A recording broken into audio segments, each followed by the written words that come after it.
रोज़े से मैसेजेस बहुत सारे मिलते हैं जिसको आगे डाइवर्ट करना ज़रूरी है कि हम जब निढाल होते हैं, हमें भूख लगती है, तो ये मैसेज लेना है उससे कि हम तो आज भूखे हैं, कुछ लोग शायद सारा साल ही भूखे होते हैं, तो हमें उन भूखों की मदद करनी चाहिए। जब हम निढाल फील करते हैं तो फिर हमें कमज़ोरी जो है उसकी फीलिंग्स आनी चाहिए कि जब तवंगर होता हूँ वो कर्रो फरी अलग होता है, जाहो जलाली अलग होता है, मेरे सामने कोई ऊँची आवाज़ में बात नहीं कर सकता, वही कर्रो फर वाला इफ्तार से पहले उसको भी लग पता जाता है कि मेरी औकात क्या है। तो ये एक्चुअली बहुत सारे मैसेजेस हैं। जिस तरह हज के सफ़र में उलमा ने फरमाया ना कि मिना के खैमे में रहे तो गरीबों की झोंपड़ियां याद रखे और ज़मीन पे सोए तो सारा साल जो ज़मीन पे जो सोते हैं उनका सोना याद रखे।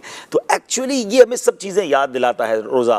तो अल्लाह करे कि हम रमज़ान की इन तमाम सातों से वो सब चीज़ें लें जो बाद में रमज़ान के बाद भी रिफ्लेक्ट करें हमारी पर्सनैलिटी में। आज इफ्तार के वक्त जब आपकी नकाहत वाली कैफियत हो तो सोचे कि जो लोग बेचारे कमज़ोर हैं वो कमज़ोरी में कुछ नहीं कर सकते, हमें उन कमज़ोरों को दबाना नहीं चाहिए, उनका हाथ पकड़ना चाहिए, उनका सहारा बनना चाहिए। गिलास हाथ में होता है और अजान हो जाए या सहरी का वक्त ख़त्म हो जाए, कन्फर्म हो जाए तो लोग गिलास रख देते हैं। कितना खूबसूरत लगता है कि अल्लाह की क्या बंदगी का मंजर है कि हाथ में गिलास है मगर अब वक्त पूरा हो गया। मतलब ये इसको अगर इश्क वाली बात करें ना, कभी कभी कहते हैं ना कुछ बातें अल्फाज में बयान नहीं हो सकती हैं, लेकिन अगर फीलिंग के साथ बंदा महसूस करे ना तो इसमें जो बंदगी का मज़ा है ना कि जब तक वक्त था, जब तक रब की रज़ा थी मैं खा रहा हूँ और अब मेरे सामने खाना पड़ा और मैंने हाथ ये गुलामी का एक अंदाज, कैसा गुलामी का अंदाज है। ये मालिक ने जब तक कहा था खाया, जब रोक दिया। हाँ, इसको महसूस करें तो इसका मज़ा ही और है। वो हज पे जो कहते हैं ना कि जब अरफात पहुंचना है तो उस वक्त पहुंचना है, हमारी नहीं चलनी, जब निकलना है तो फिर निकलना है। तो बंदगी का एक ऐसा उनसर है जिसका लुत्फ ले बंदा रमजान में, जिसका मजा ले बंदा रमजान में। तो एक इश्क वाली बात और कर देता हूँ कि बहुत सारी इबादतें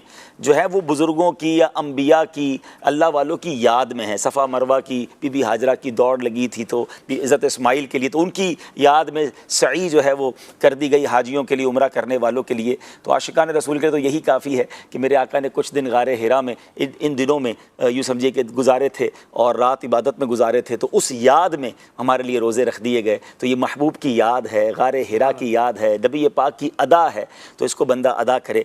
और फिर एक जो खूबसूरत हदीस पाक जिसका मजमून ये है कि अल्लाह फरमाता है कि रोज़ादार के लिए जो जज़ा है, जो उसका सवाब है, उसकी जज़ा मैं खुद दूंगा। अब उसके दो माना उलमा ने बयान किया, अज्जा बिही या उज्जा बिही में, कि मैं उसकी जज़ा खुद हूँ।